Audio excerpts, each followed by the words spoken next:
Alright, I know y'all see the title of this video. It's why I'm not getting the MVP bundle in EA Sports College Football 25, wherever the game is called. The bundle that includes Madden and the college football game. I had just pre-ordered it like 2 weeks ago, where I'd spent the $135 because of Game Pass. And then like a couple days ago, I think it was literally yesterday, I'm like, I'm not going to play Madden really that much. Like, I'm not going to be able to put all my effort into this game here. And I don't even think I really care about the Ultimate Team that much. On another note, in front of us, we have the offensive and the defensive power rankings that just came out today. The defensive ones just came out like half an hour ago, and the offensive ones were out at about 11. As it says here, rankings are subject to change in future updates. So I think it's going to be dynamic is what they're saying. Meaning that throughout the season, if they're like, hey, you know what? Actually, UCF has a really great offense. Let's bump them up a little bit. So the top 25, they have a nice graphic here, the top 10. And immediately the thing that jumps out to me is Georgia being number 1. I didn't really think of Georgia as an offensive powerhouse last year. And I didn't really think that they were going to be an offensive powerhouse this year. Everyone keeps talking about Carson Beck, like exploding into this great, like first round NFL pick, number 1 player. And I watched a lot of Georgia football last year. I didn't think he was that special. Maybe I'm biased because ever since Georgia beat Ohio State on New Year's, I've been all like low-key upset by that. But why wouldn't I be? Obviously, Ohio State being the 5th best offense seems kind of low. But honestly, with the question marks at quarterback and offensive line, it's really not that bad. I think the only thing with Ohio State's rating, they're at an 89. They're the 5th best offense. How low is Will Howard? Because of all the other skill positions around them are going to be above an 89. Like, you got to think. Travion Henderson, Quinshawn Judkins, Emeka Egbuka, they're all going to be over 90 overall probably. And you got some other guys around there that are going to be over 90 overall because it's Ohio State. They're built with 4 or 5-star players, and I'm really excited to see what they have all the ratings at.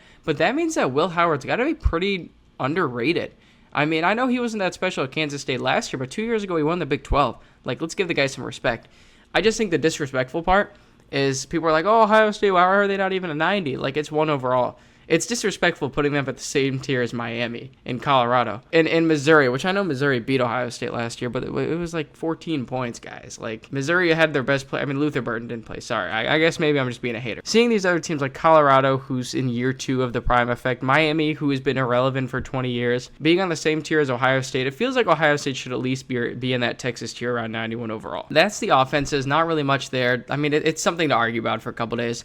They got Georgia. This is the full list of the top 25. And I think the thing that sticks out, the teams that should be higher on here are Ole Miss, Arizona, and that's probably it from the top 25. Florida State at an 83 seems really low. But having DJU from Oregon State and having him come from Clemson, I guess, too, he transfers all over the place, being over only an 83 seems kind of low. USC at an 83 seems kind of low as well. That just seems like kind of low for these teams to be at. Now, with the defenses, let's get into these. Obviously, Ohio State's number 1. I mean, they bought all the best players, and so they're going to have the best defense. Seeing some of these other teams, I didn't think Oregon had that good of a defense after watching them against Washington a couple of times last year and play a couple of their games last year, give up a lot of points. But, I mean, I've heard some good things about the defense this year. Alabama, obviously. Georgia, obviously. Clemson, I've heard good things about. Notre Dame, I've heard good things about. And then Michigan at number 7 seems kind of low on that same tier as Clemson and Notre Dame. But I know they lost a lot of talent, so maybe it's fair. Penn State, great defense. Utah, great defense. I honestly like the defensive list a lot more. If I were to scroll outside the top 10, who do I think? Oklahoma, that's crazy, especially since being a Big 12 now SEC team. Iowa,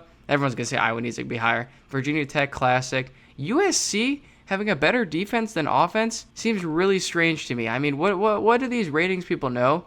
That they lose Caleb Williams and their offense goes below the defense when the defense was atrocious last year. I mean, he was in shootouts losing to Washington like 51-41. That really does not make sense to me that their defense is that much improved. Oh, by the way, I think I glossed over it. UCF being 21st on the offense. Pretty cool. I like that. I mean, we'll see what we got going on with UCF this year. That is pretty exciting to me. But that's going to be the rankings. My main takeaway is Ohio State should probably be bumped up. Not even, I think 5th is fair. 90 or 91 overall. Because right now they're tied for 5th with Miami, LSU, and Colorado. And I'm not going to take shots at LSU. I know Colorado, and Missouri, sorry. I know Colorado's like offense is getting better probably with Shador and Travis Hunter and Dallin Hayden from Ohio State. But still, it feels like Ohio State should be a tick above all those teams.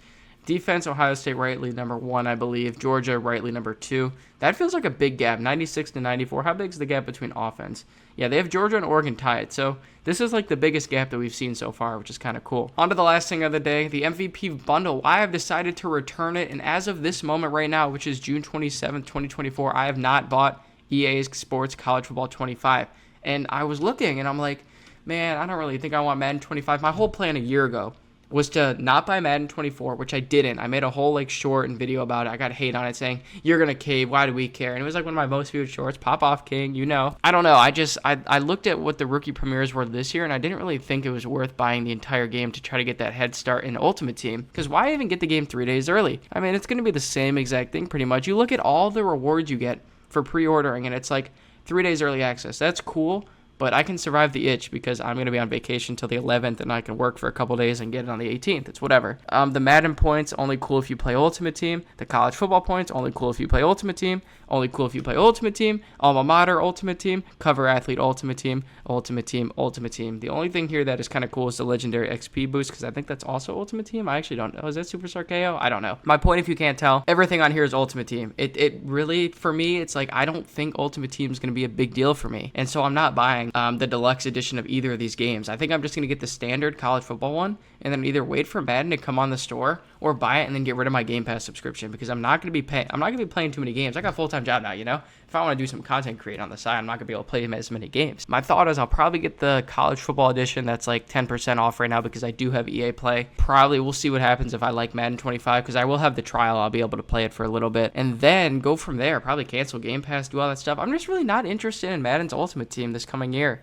After I played it a little bit this year, I'm like, it's whatever. That's going to do it for this. I know I kind of rambled on a little bit there. I'll probably cut a lot of that out. Point being, offensive, defensive rankings are out, and I'm not getting the Ultimate Team, or I'm not getting the MVP bundle. That's what's going on here. I'm still going to get the actual game. We have less than a month till the game comes out. I think officially like 20 days, something like that, and I can't wait. Let me know who you think on the defense was the biggest snub, or who should be higher, and let me know on the offense who you think was the biggest snub or should be higher. But with that being said, y'all know what to do. Have a great day. Peace.